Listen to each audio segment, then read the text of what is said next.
of God is felt? Never in the forget church. the gathering of the You saints. think you're sitting at home watching TV and the presence of God No is filling ways. your house. You got it all Never. wrong.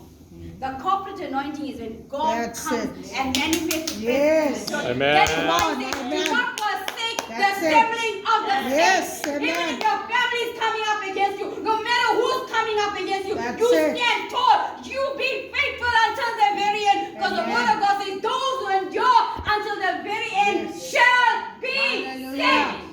Amen. And Right. most important, remember this. You're not wrestling against flesh and blood. That's You right. think you're wrestling against your family? That's it. Those are demons. Yeah, it's manifesting. We getting, hey, my husband is like this, my children are like this. Why are they coming up against me? Learn today. That's you know, it. every time we tell you what we don't make sense of it. You're wrestling not against flesh That's and right. blood, but Come on. against principalities, Yes. powers and darkness, That's right. high-ranking demons. That's it.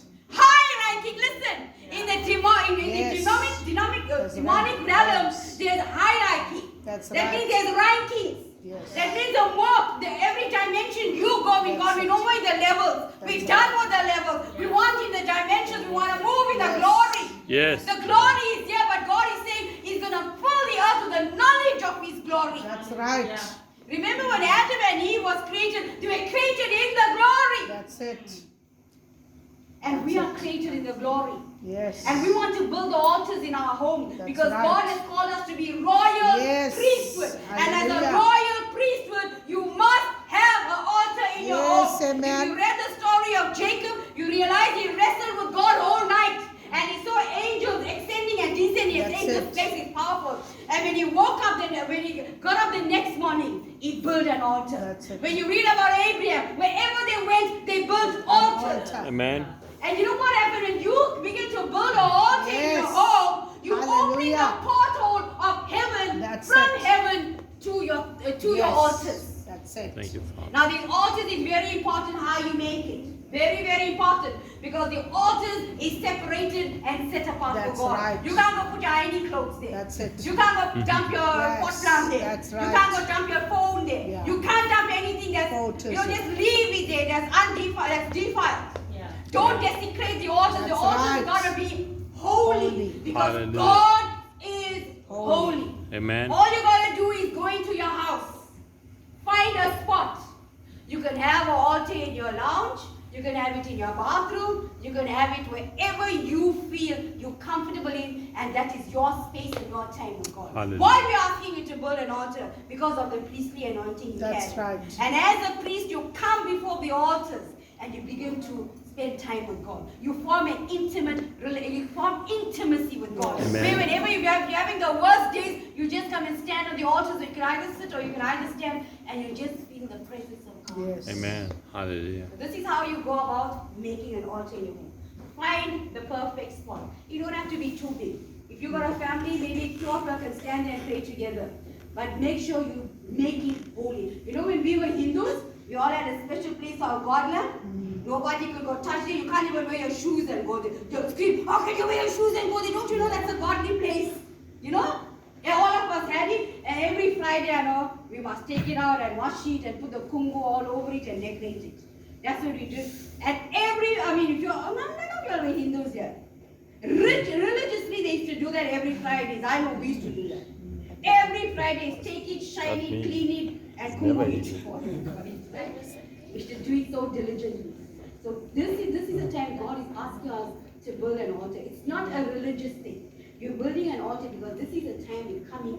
It's your place with you and God. A place Amen. of intimacy. A place of seeking God. A place where you're going to lay your request down. Where you're going to read your Bible. Where you're going to allow God to minister to you. Where you're going to cry out to God. And that place is your time. Hallelujah. Amen. Amen. You find the right spot. Like I said, just if you have a house and you don't have no place in your house, you can even do it in your bathroom.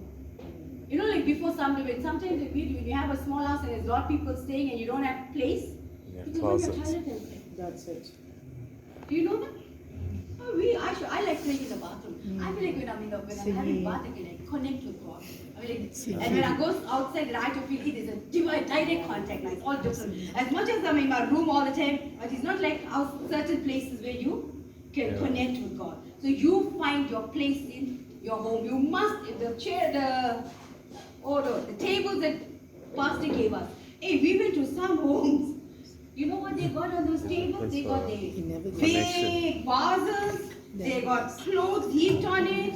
They got bars on it. They got a telephone directory on it. But that is holy and sacred because the communion is very sacred. You know, Pastor George, you know, when we were with him and he gave us a warning, he said, Jenny, you know what?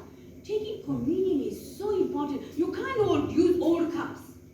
What you're using in your kitchen, you know all the old things. You can't use it. You can't because God is a holy God. Even if it means you're going and buying a new tumbler, buy it. If you're buying a new saucer for your communion, buy it. Don't use, you know the Hindus, you got to, you know, I mean, they taught the principle. When they fast for 1 month, partasi, no old dishes they use. Everything is clean. I mean, brand new. You can't cook mutton in that pot. That pot is set. No, you can't use that pot. That pot is for partasi. No. Never mind, it's a fish pot. You can't cook there. It's for partasi. We grew up like that. We should fast for 1 month. Likewise, take the things of God seriously. Amen. Most important, you got to realize God is holy. Yes, amen. It's a fearful thing That's to it. fall into the hands of God. That's Very, very right. fearful thing. So you find yourself a spot. There's only 3 steps, right? And secondly, you anoint that place with the anointing oil. So you take your, if you don't have anointing oil now, we're supposed to give you all anointing oil, but we will give it to you. Just that we didn't have the time to go buy the oil and make it. So please forgive us. You know, for how long I say, Pastor, I even bought the bottles to make the oil, but we just haven't got down to buy the oils, okay? So it's very important that you buy a bottle of olive oil, you pray over it, okay? You can use, Pastor Pam said we need to buy the extra virgin olive oil. But we are going to give it to you. I'll definitely give it to you. Amen. But if you have olive oil in your home, you use your olive oil, okay?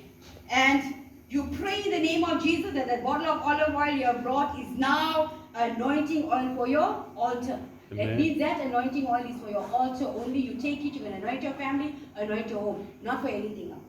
That is for the altar because at the altar you set your anointing oil, you can leave your Bible there, put all your prayer requests there. You can, but the most important thing, you must make it look pretty. Amen. You know what? God is a God of variety. He's a God of beauty, right? You can put a nice pretty picture of a flower garden because why you embrace the beauty of God. You can put a cross there, but not with Jesus on the cross. That's Jesus right. is no more on the cross. Yes. You don't put any other thing you it. put is idolatry. That's it. Remember, we're not making an idol. Yes. We're making an altar for a holy Amen. God, so that your spirit now can connect with His spirit, and that place now is a special place where you begin to spend with God, hear from God. So whatever you're going through, you just go there and be in Him and Him alone. That's it. Whatever you're going through, you're crying and you don't know what is happening. Go sit on His presence. You can put a nice carpet on the floor if you're a person who likes to just lie down flat before the presence of the Lord. Put a nice rocky carpet. Don't buy a stupid thing. Because you want to feel comfortable. Because you want to enjoy being in the presence of God. Okay, or sometimes in the middle of the night you want to go and spend time with God, buy a nice pretty blanket. You know God loves color. Like we always tell you. Colors are very, very important. So sometimes you just want to be in the presence of the Lord and you put a blanket around you. So these are things for you to be okay. Or settled.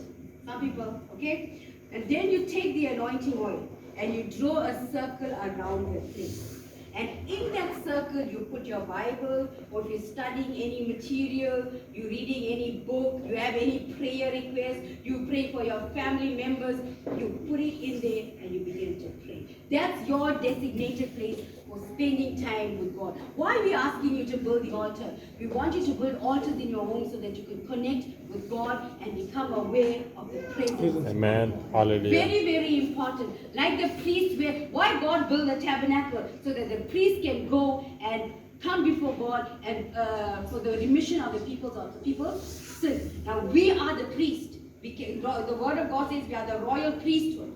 And because every priest has the altar. Now we are priests, so as priests we need to give all the praise, all the glory, all the honor, all your praise and everything to God. So you can't be sitting all over the show and you can't connect to God. The altars is a place where you can come and connect, where you can cry, where you can laugh like you're mad, because it's the joy of the Lord that fills us. Amen. He said He fills our mouth with laughter. Everybody thinking, what happened to my mom? All of a sudden she's gone mad. No, she's not gone mad. She's enjoying the presence of the Lord. Hallelujah. Yeah. What we Thank teach you, you Jesus. now, to come into a place Hallelujah. of intimacy. If you are, as if you were Hindus, every morning you are pray, every evening you must go like that God, and that's a must. So this is now your own time with God. You become aware, hey, this is don't desecrate the altars. Don't allow people to swear near your altars. Don't allow people to smoke near your altars. Yes. Don't allow people to drink near your altars, because it's holy and it's sacred and it's set apart for your time with God. And remember, like I said, when you're placing an altar, you're now a portal from heaven to your altars is open, whereby now you can connect with God. Amen. Okay, you all got it? Amen. Amen. So you're going to get the olive oil, you get your communion, and you make sure you get your communion and anoint your, like we said, now we're not doing the cross anymore, we're doing the menorah. Yeah. Can't even draw the menorah. A cup, just a cup. Some of you don't know.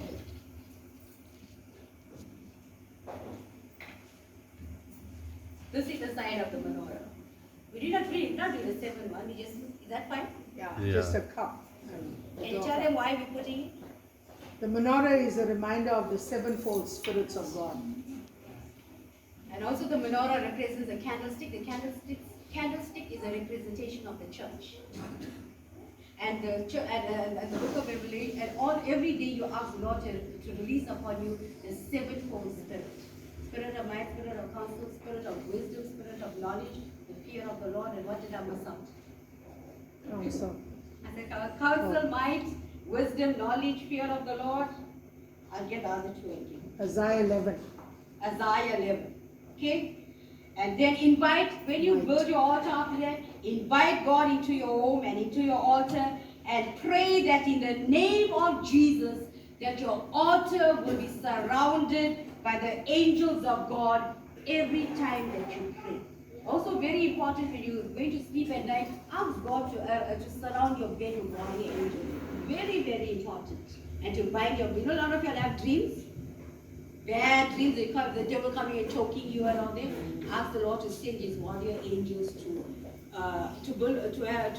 around your bed. Every night you do that. And also, I pray that, you know, even as on the 13th of December, we're supposed to have it 12th, but we having the meeting on the 13th of December. So for the from the 1st of December, which is Tuesday, right until the 12th of December, we're asking the entire church, children included, to pray for 1 hour. 1 hour in tongues. How many of you here are not baptized in the Spirit? That means you cannot speak in tongues.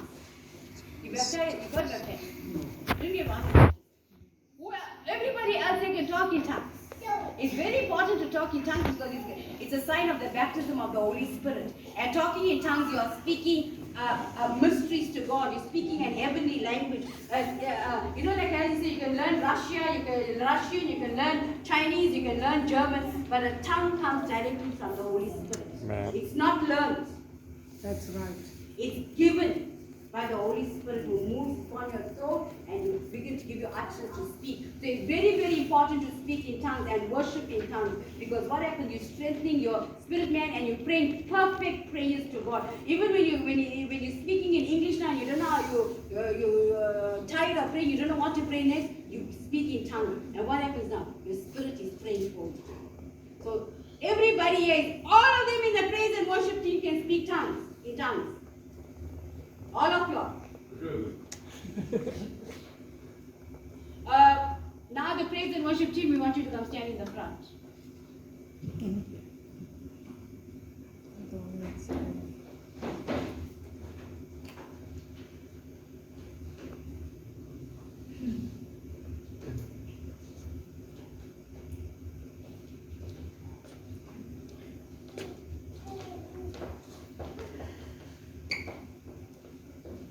On the 13th of December 2000.